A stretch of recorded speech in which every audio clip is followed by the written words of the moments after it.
Welcome back to the Wise Up Podcast, your weekly dose of business wisdom, as brought to you by the members of Open Water.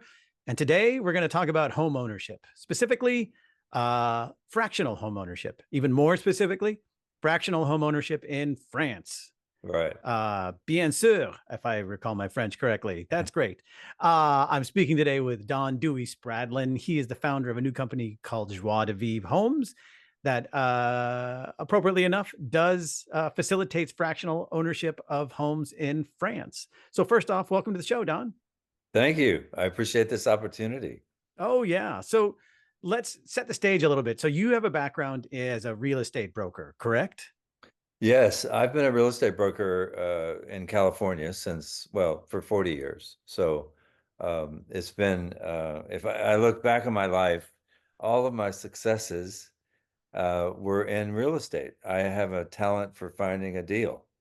So, and the last 20 years, I've been raising money for nonprofits. And so, kind of coming back to my base, which I did by forming Joie de Vivre early this year, was felt like a homecoming. And after doing it, I was like, why didn't I do this 20 years ago?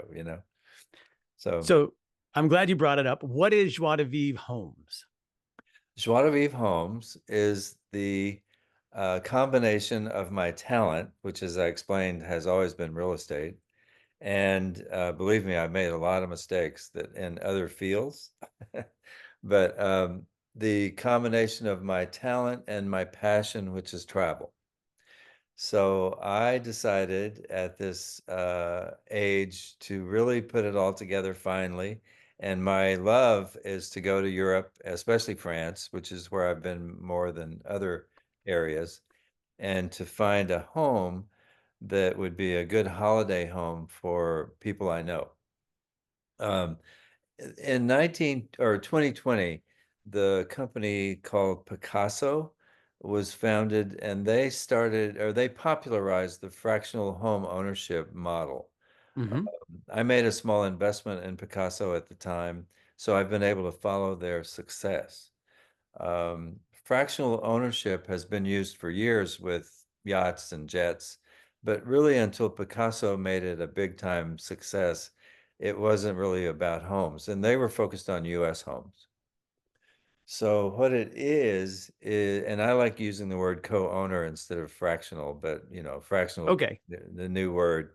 Um, so it is when the Picasso model uses 8 shareholders, and they come together and they buy a home, and then there's all kinds of contractual agreements about how to share the time, how to go to the house and use it, and the monthly fees for the taxes and the maintenance and the insurance and so forth. So I think the concept of co-owning a home is especially good if you want to have a holiday house in France or Europe. So the idea is that, if you had, let's say, 10 shares of a house, then you would have more than 30 days of that house to use privately for your own home.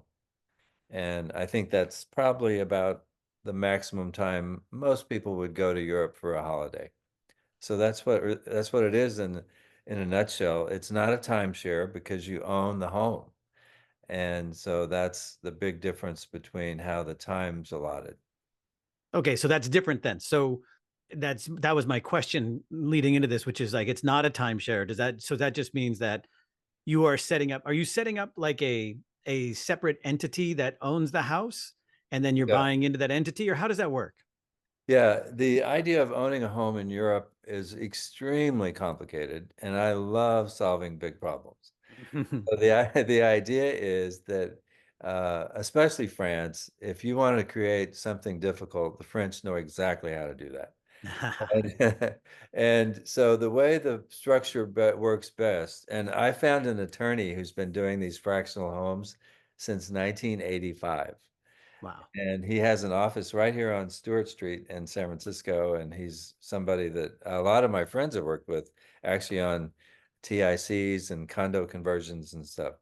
So his recommendation, having done this numerous times, literally dozens of times in France, was to set up two entities. So there's the US entity, which is a limited partnership, Hmm. and that limited partnership, my company would be the general partner, and the share buyers would be the limited partners. And that LLC forms a company in France, which is called a Société Civile Immobilière, which is the French word for basically the same limited partnership. So the SCI that we form in France buys the house. So the two entities, the attorney, Andy Serkin, said that will solve 90% of the problems of putting these complicated treaties and laws together between two nations. He said, if you want to solve 98% of the problems, you will form a third entity, which is an offshore entity that would basically referee between the two, the French. Hmm. So it's very complicated, but when you do it right, you really have an easy way for a US person to buy a share of a US company, and then everything tracks. And that's our goal. So, okay. So how does that work then?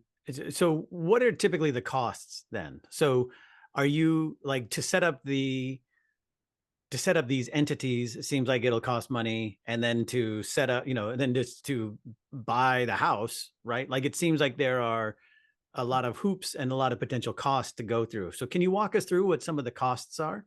Sure. So the opportunity to buy a really nice house in France is uh, especially good when you're looking around 800 to a million euros. Okay. Um, so I'm going to talk euros because that's the way I see the property. Uh, Sure. the market in France for really extraordinary estates is really mind blowing. You know, to spend a $500,000 for a cabin in the rural part of California, you'd probably have to buy a abandoned meth lab. So in France, for 800,000 euros, you've got, 4 acres, a 19th century estate, it's just amazing the difference in values. And so let's say that we're going to buy $1 million home in France. Okay. So if we take that house and add the cost, there's like a 20% tax. There's notaire and the stamp tax. Those are over and above the closing costs, plus any cost we have to spend to make it habitable. And believe me, we will not buy a house that has to be ready for it to be, used. I can't buy a house and fix it up in France. It's too even more complicated. So basically, we'll get into the house for maybe a 20% markup. So that's our profit as a business. It's reserves. So if let's say we now have $1 million house that we've purchased, and we have 1,200,000 in shares by 12 people. Hmm. So each shareholder pays 100,000, and they get a month's use of the house. Uh, that's the way we buy the house with these three entities that I was talking about. And then there is a determination as to what we estimate the cost will be for carrying the house.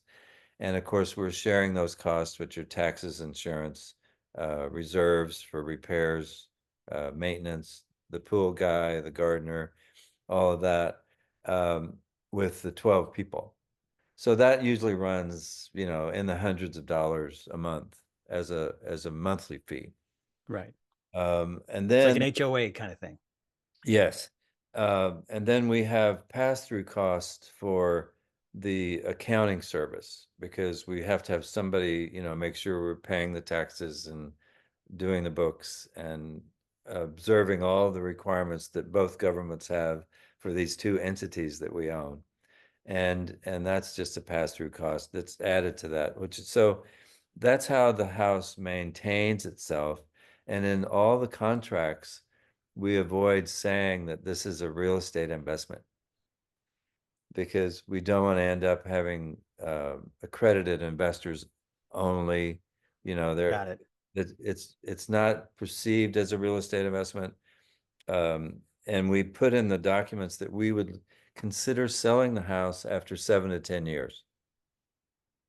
So that's just a way that it's another way to look at how you can exit the deal. Um, it also says you can't sell your share in the first 12 months.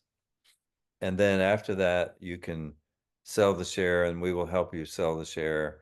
And there's all kinds of wording around how that's done. But the really important part of the business that no one talks about is that we have to make these shares very liquid so that it's easy if you want to get out or if someone dies, there's rules about the shareholders get first choice to buy the share, things like that. Yeah. Okay. And then how do people determine who gets it when? That's a very complicated formula. And fortunately, my attorney has done this so many times. He's got like best practices. Yeah. Uh, and the way he describes it, and it's all written down in the contract. So it's not like, well, we'll figure it out later. When we show someone the contract, it specifies all of this. And that is basically described as like an NFL draft. So we do a lottery to start, and then the winner gets to pick maybe 2 to 3 weeks, depending on the how the seasons are, and then they go down the list, and then the next year the next person takes first place. So there's an equitable way to do this, and once the time is assigned, and these contracts are all bespoke because every house, depending on where it is, has different seasons, different demands. So we kind of fit the scheduling to those seasons. Yeah. Um, I'm looking primarily in the south of France, which is a summer season. It has a spring and a fall shoulder season, a bee season, and then an off season in the winter. But when I went to France last month to do research, the house I liked the most was south of Toulouse, 40 minutes from the ski slopes in the Pyrenees. Yeah. Basically, this extraordinary country home that I found has both a summer and a Hmm. season. So it's going to change the way the formulas work in terms of how many weeks you can claim, and then you go to the B section. It's like it's complicated. Yeah. Um, But all right. once, So if somebody go ahead, sorry. yeah, once everybody gets their time assigned, Yeah. we could do this 10 years out. I mean, we could just keep having people do this. Probably won't do that because life changes too much. But once the times are assigned, you can then like, oh my God, my niece has decided to get married and I need this week. You could work with whoever has that time, Yeah. we'll facilitate that. The other thing that we're going to allow is that if once you have your time, and let's say that summer you're having surgery and you can't go to France, you could put that time on one of the two barter services that I'm familiar with, where you could allow people to exchange that time or come use your time um, through a barter. And that those barter services that are the biggest ones are home exchange and third home. Hmm. So the point of using the barter rather than the commercial like Airbnb and VRBO is that we do not at all want to create revenue in France. That's a nightmare. Oh, So the idea, like you can't have your month and put it on Airbnb and make money. Uh, right.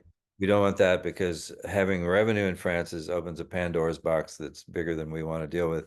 But you're allowed to barter that time with someone else who has a house somewhere else. So I hope that makes sense.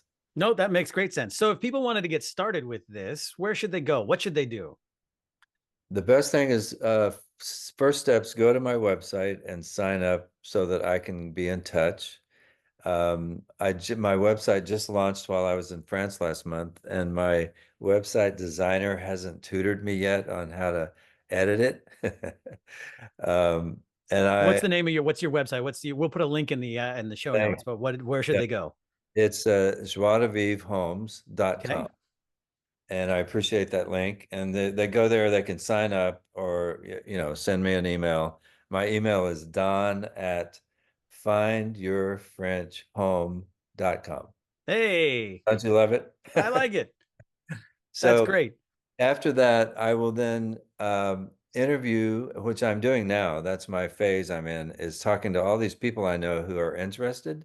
And there's some basic questions that I need to have answered, which some of them haven't even thought about, which is, do I have time to talk about this? Yeah, please. Absolutely. Yes. Yeah, because the questions are starting with the big picture. Are you excited about having a country house or a village house? Okay.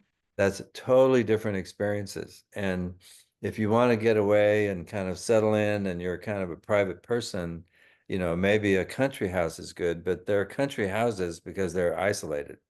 Yeah. They're not next to all the shops and like the village houses. So there are different experiences, and there's several criteria I pick when I find the houses I like, which I hope my clients like. One of them is that it has to be fairly good transportation access. So Okay. we don't want to fly from the United States over and have to do a lot of complicated travel to get to your house.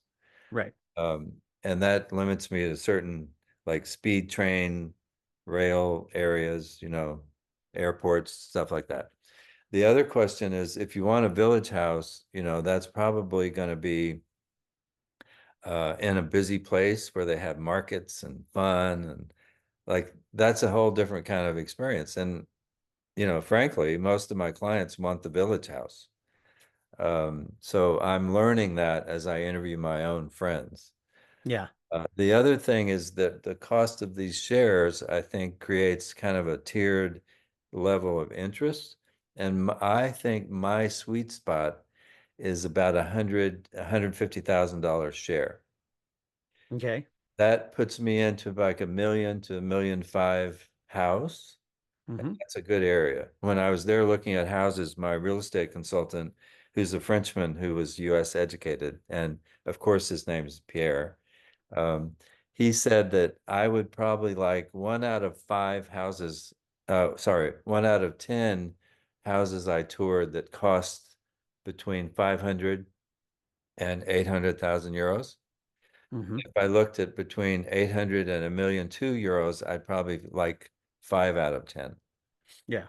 So that changed my kind of marketing, but I'm still in the $150,000 share cost. I have a business partner who's been doing these fractional homes in France for 25 years.